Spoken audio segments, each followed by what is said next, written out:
Time for the hot topic of the hour. Republicans are ramping up the investigation into the Biden family influence peddling and foreign business deals. House Oversight Committee Chairman James Comer last week issued subpoenas for Hunter Biden, Jim Biden, and their business associates, including Hunter's art dealer.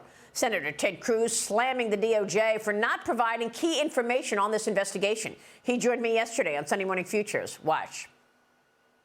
It is abundantly clear that the Biden Justice Department is covering for the White House, is doing everything they can to impede the investigation into Hunter Biden, but more significantly into Joe Biden. One of the clearest examples is we have the text message that Hunter Biden sent to a Chinese communist official demanding millions of dollars and saying, "I'm sitting next to my father." The investigators naturally wanted to get GPS data to confirm that Hunter was next to Joe Biden and that the retaliation that Hunter was threatening could happen.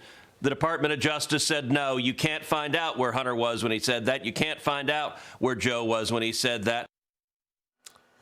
Why wouldn't they release the GPS data? What's the problem? House Judiciary Committee Chairman Jim Jordan, this is one of the key reasons that he's working on a weaponization investigation, weaponization of these agencies. He told me a decision on impeachment will be made in the near future. Watch this.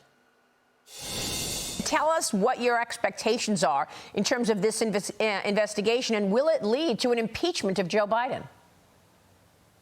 That's driven by the facts. I believe we will get the depositions and the interviews done in this calendar year and then make a decision early next year whether there are the evidence warrants going to articles of impeachment and moving to that stage of the investigation. So that's the plan, Liz Peek. Your thoughts? Well, look, I don't think Americans even question anymore whether our Department of Justice has been weaponized. I think everyone sees it in the prosecution of Donald Trump. Frankly, even the DOJ, the FBI going after Eric Adams, the mayor of New York, who just coincidentally has been very critical of Joe Biden and his border policy. Look, I think that what the Congress is doing, and I've said this over and over again, is incredibly respectful of our institutions. They are following the money, which is, by the way, what Joe Biden invited them to do in looking into his purported crimes and corruption, and they're doing it very carefully. The fact that the DOJ is refusing to cooperate, Maria, this is truly a dog bites man story. I am not surprised, but I think they're going to get there. I think there's just too much evidence. And with the subpoenas now, bringing in these critical players, I think we're going to see more and more what actually happened. And I think we all know what happened. Yeah, Cheryl, your thoughts. And by the way, they've been obstructing since Russia collusion, right? That's right. I mean, Devin Nunes wanted documents. They were obstructing then.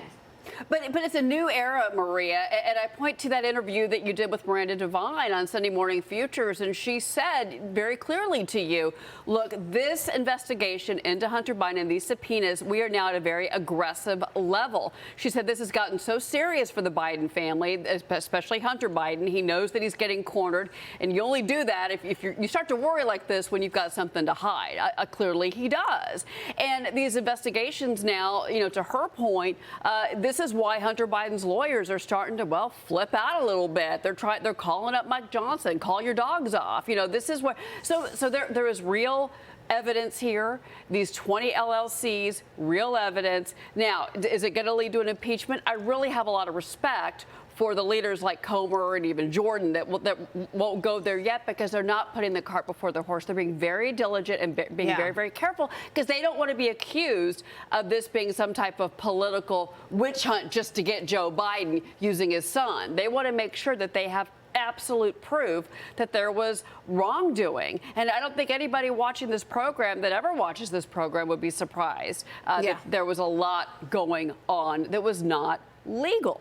Yeah, well, meanwhile, the witch hunt on Donald Trump continues, Jay. I mean, so they'll rack up that on the Democrat side, no problem. And yet, the Republicans are trying to have a steady hand on this. Your thoughts? Yeah, my thoughts are actually seeing if it does go to impeachment and exactly how that will rile things up. I remember back in the 90s when they impeached Bill Clinton, being a young trader on the floor, wondering how it was going to affect the markets. And it really didn't. And then we saw it twice now with Trump. And it was, partisan attacks. And if they do go to impeachment with Joe Biden, one, I don't think it's going to affect the market. And two, it could backfire because they could say on the other side, all right, this is purely partisan. And then, we get back into name calling, throwing rocks. And, they're not looking at the record. They're looking at, he said versus he said. And, it kind of clouds the bigger picture, which people should focus on. By the way, there's a little mini rally underway right now, isn't there? A little baby rally going on. Stocks are up 7.5% in November. I want to ask you about that later on. But Liz Peek, I want to get your take here on where this is going, because I thought it was interesting what Mike Johnson said.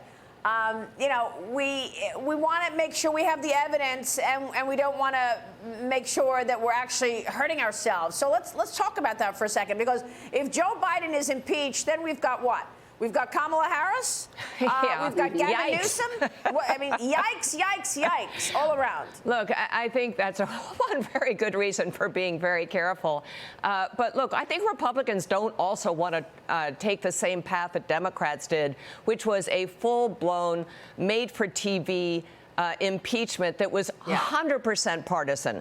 And I really think it would be very hard for Democrats to deny that first impeachment and even the second one of Donald Trump was so biased, was so unfair. So let's have the Republicans take the high road here. But, Maria, if indeed all these shell companies were established, all the encryption was established, et cetera, to basically hide the fact that the Biden family was on the take when Joe Biden was vice president, he needs to be held to account for that. I think politically the damage is already done. Polling shows Americans no longer think that Joe Biden is an honest man. They think he was up to something dishonest and possibly illegal. So politically, this is not even the issue. What happens next? We'll see. But I have to say, I applaud them for pursuing this, and I want it to keep going to the point where 90% of America say, yeah, something bad happened here. Yeah, you're right. All right, we will watch it play out.